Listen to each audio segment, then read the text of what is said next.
മുഖംമൂടികൾ അഴിഞ്ഞു വീണിട്ടുണ്ട്.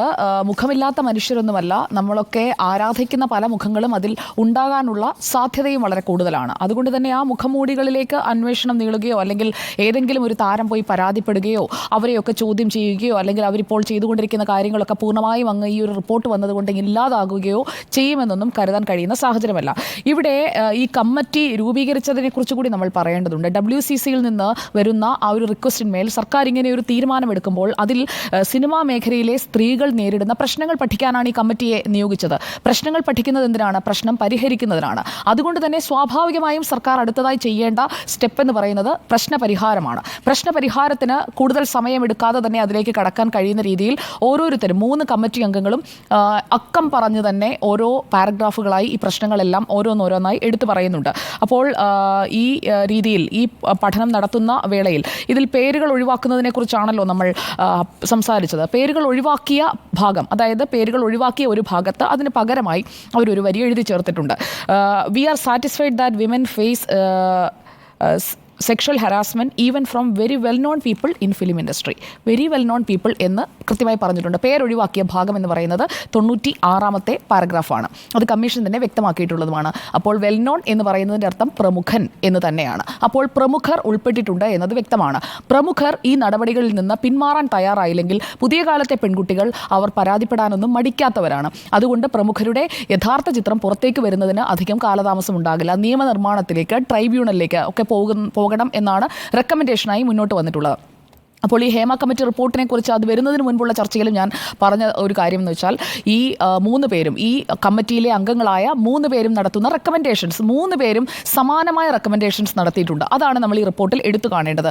ആരും ഭിന്നിച്ച് നിൽക്കുന്നില്ല. നമ്മൾ സാധാരണ ചില ജഡ്ജ്മെൻറ്റ്സിലൊക്കെ ഭിന്ന വിധികൾ കാണാറുണ്ട്. പക്ഷേ ഇതിൽ ഏകാഭിപ്രായത്തിലേക്ക് അവരെത്തിയിരിക്കുന്ന അല്ലെങ്കിൽ അവരുടെ എല്ലാം ഫൈൻഡിങ്സ്, ഈ ആളുകളെ കേട്ടതിന് ശേഷമുള്ള ഫൈൻഡിങ്സ് നമ്മൾ പരിശോധിക്കുമ്പോൾ ഈ പുറത്ത് വന്നിരിക്കുന്നതിനെയെല്ലാം ഒറ്റ വാക്കിൽ നമുക്ക് ക്രോഡീകരിക്കാൻ കഴിയും.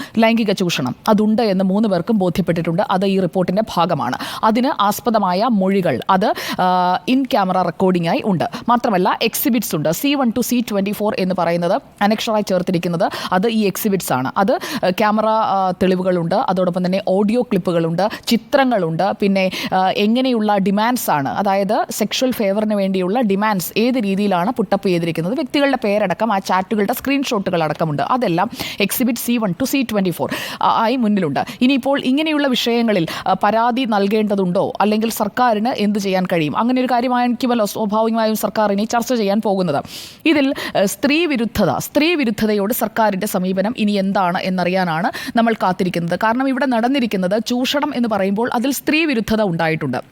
ഒരേ തൊഴിൽ ചെയ്യുന്ന തൊഴിലിടത്തിൽ ഒരേ രീതിയിലുള്ള എല്ലാ കാര്യങ്ങളും കിട്ടേണ്ട, നേരത്തെ ഉണ്ണിസാർ ഭക്ഷണത്തിൻ്റെ കാര്യം പറഞ്ഞല്ലോ, അതുപോലെ തന്നെയാണ് നമ്മൾ ഒരു തൊഴിൽ ചെയ്യാൻ വരുമ്പോൾ അതിൽ 2 തട്ടിൽ അല്ലെങ്കിൽ 2 പന്തിയിലാക്കി നിർത്തേണ്ട സാഹചര്യം എന്താണുള്ളത്? ഒരേ രീതിയിലുള്ള തൊഴിൽ തന്നെയാണ് ചെയ്യാൻ വരുന്നത്. ഒരു സീനിൽ അഭിനയിക്കാൻ വരുമ്പോൾ നായികയ്ക്ക് മാത്രം തലേ ദിവസം പോയി കിടന്നിട്ട് വരണമെന്ന് പറയുന്നതിൽ എന്താണ് അതിൽ യുക്തിയുള്ളത്? അങ്ങനെയാണെങ്കിൽ നായകനെയും അതിന് വിധേയനാക്കണം. ആ രീതിയിൽ നായകനോട് അങ്ങോട്ട് പോയി പറയുമോ? ഇല്ലല്ലോ. നായികയോട് മാത്രം പറയുന്നത് എന്തുകൊണ്ടാണ്? ഒരു നായിക നടിയുടെ എക്സ്പീരിയൻസ്, അവർക്ക് ഏത് രീതിയിലുള്ള സീനുകളാണ് അഭിനയിക്കേണ്ടതെന്ന് പോലും പറയാതെ, അത് ഈ റിപ്പോർട്ടിന്റെ ഭാഗമാണ്. നമ്മൾ വാർത്തയിൽ നമ്മൾ കൃത്യമായി പറഞ്ഞതുമാണ്. മെയിൽ ഡോമിനേറ്റഡ് ഇൻഡസ്ട്രി തന്നെയാണ് അതിനകത്ത് പറയുന്നത്. അതെ, അത് സംഭവിക്കുന്നത് ഈ രീതിയിലാണ്. അതായത് അവർക്ക് പിറ്റേ ദിവസം അഭിനയിക്കണം എന്നുണ്ടെങ്കിൽ തലേ രാത്രിയിൽ ഇന്ന കാര്യങ്ങൾക്ക് അവർ നിന്ന് കൊടുത്തേ പറ്റൂ. അത് അവർക്ക് അങ്ങനെ വിധേയായില്ല എങ്കിൽ പിറ്റേ ദിവസത്തെ സീനിൽ അവരുണ്ടാകില്ല എന്ന ഒരു സാധ്യത, അല്ലെങ്കിൽ അങ്ങനെയുള്ള ഒരു അവസരം അവിടെ ഉണ്ട് എന്ന് മനസ്സിലാക്കി കഴിഞ്ഞാൽ അതിൽ ആക്ട് ചെയ്യേണ്ടതാണ്. അതിൽ ഇമ്മീഡിയറ്റ് ആക്ഷനാണ് വേണ്ടത്. വീണ്ടും അത് വെച്ച് പഴുപ്പിച്ച് ഇനി എന്ത് പഴുക്കാനാണ്? ഇത് ഇപ്പോൾ തന്നെ പഴുത്തിരിക്കുകയാണ്. ചീഞ്ഞളിയുന്നതിന് മുൻപ് തന്നെ ആ പഴക്കുല എടുത്ത് പുറത്തു വെക്കണം. അതാണ് സർക്കാർ ചെയ്യേണ്ടത്. ഇപ്പോൾ ഇത്രയും കാലം അവിടെ പത്തായത്തിൽ വെച്ചിരിക്കുകയായിരുന്നല്ലോ, ഇപ്പോൾ പുറത്തേക്ക് എടുത്തു. ഇനിയിപ്പോൾ അത് പരിഹാരമുണ്ടാക്കുക എന്നതാണ്. സ്റ്റഡി, അതിനാണല്ലോ ഈ കമ്മിറ്റിയെ നിയോഗിച്ചത്. കൃത്യമായി പറയുന്നുണ്ട്, their working atmosphere and also to suggest solutions to their problems. It is for the first time that a government in the country ventured upon this type of an initiative. ഈ സർക്കാർ എടുത്ത ഇനിഷ്യേറ്റീവിനെ നമ്മൾ അഭിനന്ദിച്ചുകൊണ്ട് തന്നെയാണ് സർക്കാരിനോട് ഇത് ആവശ്യപ്പെടുന്നത്. സർക്കാർ ഇക്കാര്യത്തിൽ പഠനം നടത്താനാണ് ഈ കമ്മിറ്റിയെ വെച്ചതെങ്കിൽ ആ കമ്മിറ്റിയുടെ റെക്കമെൻഡേഷൻസിൽ ആക്ട് ചെയ്യണം. അത് നിങ്ങളുടെ ഉത്തരവാദിത്തമാണ്. അതാണ് എൻ്റെ ഒന്നാമത്തെ പോയിന്റ്. ഈ മൊഴി നൽകിയവർക്ക് ഇപ്പോൾ നല്ല ഭയമാണ്. കാരണം ആരെക്കുറിച്ചൊക്കെയാണ് വെളിപ്പെടുത്തിയത്? ഈ എക്സിബിറ്റ്സ് ആയിട്ട് ഈ സാധനം അവിടെ ഇരിപ്പുണ്ട്, സർക്കാരിൻ്റെ മുന്നിലുണ്ട്, നമ്മുടെ പുറത്തേക്ക് വന്നിട്ടില്ല എന്നേ ഉള്ളൂ. ഈ എക്സിബിറ്റ്സ് അവിടെ ഇരിക്കുകയാണ്. അപ്പോൾ ഈ ചാറ്റ് ചെയ്തവർ, ഈ ഓഡിയോ സംസാരിച്ച ആളുകൾ, വോയിസ് റെക്കോർഡ് അയച്ചവർ, അങ്ങനെ ഒരുപാട് പേർക്ക് ഇപ്പോൾ നല്ല പേടിയുണ്ട്. നല്ല ടെൻഷനായിട്ട് ഒരുപാട് പേര് ഇരിപ്പുണ്ടാകും ഈ റിപ്പോർട്ട് പുറത്തേക്ക് പുറത്തേക്ക് വരുമ്പോൾ ഇനിയിപ്പോൾ ആരെങ്കിലും ഇത് ആക്സസ് ചെയ്യുമോ? കാരണം ഡിജിറ്റൽ കാലഘട്ടമാണ്. ഇത് എവിടെ നിന്ന് വേണമെങ്കിലും ഇത് ലീക്ക് ചെയ്ത് വരാം. അപ്പോൾ ഇവർ പറയുന്നുണ്ട്, കമ്മിറ്റി പറയുന്നുണ്ട്, ഞങ്ങളൊരു സ്റ്റെനോഗ്രാഫറെ പോലും വെച്ചില്ല, ഞങ്ങൾ തന്നെയാണ് ടൈപ്പ് ചെയ്തത്, ഇത് പുറത്തു പോകാതിരിക്കാൻ വേണ്ടി മാധ്യമങ്ങളോട് പോലും ഞങ്ങൾ സംസാരിച്ചില്ല, കമ്മീഷൻ കൃത്യമായി പണിയെടുക്കുന്നില്ല എന്നുള്ള പഴി കേൾക്കേണ്ടി വന്നു. പക്ഷേ ഞങ്ങളിത് സമയമെടുത്ത് ഇത് ഞങ്ങൾ നല്ലതാണ്, സ്വകാര്യത സംരക്ഷിക്കുന്നതിന് വേണ്ടി അതെല്ലാം അവർ ചെയ്തിട്ടുണ്ട്. പക്ഷേ ചെയ്ത ആളുകൾക്ക് അറിയാമല്ലോ ഇത് ഞാനാണ്, ഇത് എന്നെ പറ്റിയാണ് എന്ന് ചെയ്ത ആളുകൾക്ക് നല്ല ബോധ്യമുണ്ടാകുമല്ലോ. അതിൽ പോയി മുട്ടിയവന് അന്ന് മുട്ടുമ്പോൾ ബോധമില്ലായിരുന്നു, മദ്യലഹരിയിലാണെങ്കിലും മുട്ടിയിട്ടുണ്ട് എന്നത് ഓർമ്മ കാണുമല്ലോ. അല്ലെങ്കിൽ സ്ഥിരമായി മുട്ടുന്ന ആളാണെന്നുണ്ടെങ്കിൽ ഉറപ്പായിട്ട് ഓർമ്മ കാണുമല്ലോ. അപ്പോൾ അങ്ങനെയുള്ളവരൊക്കെ ഒന്ന് കരുതിയിരിക്കണം. കാരണം അവസരങ്ങൾക്കായിട്ടാണ്, അല്ലെങ്കിൽ സിനിമയോടുള്ള പാഷൻ കൊണ്ടാണ് ചെറിയ പെൺകുട്ടികൾ മുതൽ ഈ ഒരു മേഖലയിലേക്ക് വരുന്നത്. അപ്പോൾ അവർക്ക് അവസരം നൽകാൻ നിങ്ങൾക്ക് കഴിയില്ല. നിങ്ങൾക്ക് ഈ രീതിയിലാണ് അവസരം ഉറപ്പാക്കുക എന്ന് അവരോട് പറയുന്നത് എത്ര വലിയ ക്രൂരതയാണ്. സ്വന്തം മക്കളോട് അവർ ചെല്ലുന്ന ഒരു തൊഴിലിടത്തിൽ ഇതുപോലെ പെരുമാറുകയാണെങ്കിൽ എങ്ങനെയായിരിക്കും ഇവരുടെ ആറ്റിറ്റ്യൂഡ്? ഈ പറയുന്ന പ്രമുഖർക്കൊക്കെ മക്കളുണ്ടാകുമല്ലോ, പെൺമക്കൾ ഉണ്ടാകുമല്ലോ. അവരിപ്പോൾ ഒരു IT കമ്പനിയിലേക്ക് ചെല്ലുകയാണ്. അപ്പോൾ നിങ്ങളുടെ ഇൻ്റർവ്യൂവിൻ്റെ ഭാഗമാണ് ഈ ഒരു എക്സ്പീരിയൻസ് എന്നുകൂടി പറഞ്ഞു കഴിഞ്ഞാൽ എന്തായിരിക്കും അവരുടെ ഒരു പ്രതികരണം? അതേ പ്രതികരണം തന്നെയല്ലേ ഇപ്പോൾ ഈ മൊഴി നൽകാൻ വന്ന പെൺകുട്ടികളുടെയും അച്ഛനമ്മമാർക്കുണ്ടാവുക. ഈ കമ്മിറ്റി തന്നെ എടുത്തു പറഞ്ഞിട്ടുണ്ട്, സ്വന്തം വീട്ടുകാരോട്, കുടുംബത്തിലുള്ളവരോട് പോലും പറയാൻ മടിച്ചിരുന്ന കാര്യങ്ങളാണ്, അല്ലെങ്കിൽ ഏറ്റവും അടുത്ത ആളുകളോട് പറയാൻ മടിച്ചിരുന്ന കാര്യങ്ങളാണ് ഞങ്ങൾ ഇവിടെ തുറന്നു പറയുന്നത്. പക്ഷേ ഇത് തുറന്നു പറഞ്ഞു കഴിഞ്ഞാൽ അടുത്തത് എന്ത് സംഭവിക്കുമെന്നുള്ള നല്ല ഭയമുണ്ടവർക്കൊക്കെ. ഈ ഭയം കൊണ്ടാണ് അവരെ ഭരിക്കുന്നത്. ആ ഭയമാണ് മലയാള സിനിമയിൽ നിന്ന് ഇല്ലാതാകേണ്ടത്. ഭയം കൊണ്ടല്ല നമ്മൾ ആരെയും ഭരിച്ച് അല്ലെങ്കിൽ അധീനതയിൽ കൊണ്ടുവന്ന് നിർത്തേണ്ടത്.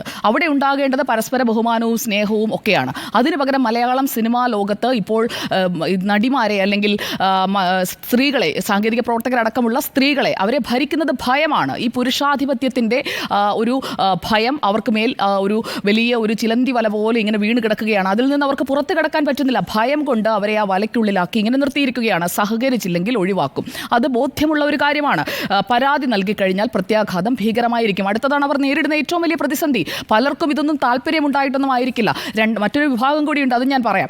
അപ്പോൾ ഈ പരാതി നൽകിക്കഴിഞ്ഞാൽ ഉണ്ടാകുന്ന ബുള്ളിങ്ങിനെ കുറിച്ച് അവർക്ക് നല്ല ബോധ്യമുണ്ട്. അതേക്കുറിച്ചാണ് ഈ മൊഴി നൽകിയ, മണിക്കൂറുകൾ എടുത്ത് മൊഴി നൽകിയ പലരും പറയുന്നത്. എന്തുകൊണ്ട് നിങ്ങൾ പോലീസിനെ സമീപിക്കുന്നില്ല എന്ന് ഈ വിറ്റ്നസ് അക്കൗണ്ട് തന്ന ആളുകളോടൊക്കെ കമ്മീഷൻ തിരിച്ചു ചോദിച്ചിട്ടുണ്ട്. അതൊക്കെ വളരെ വിശദമായി അവർ എഴുതി വെച്ചിട്ടുണ്ട്.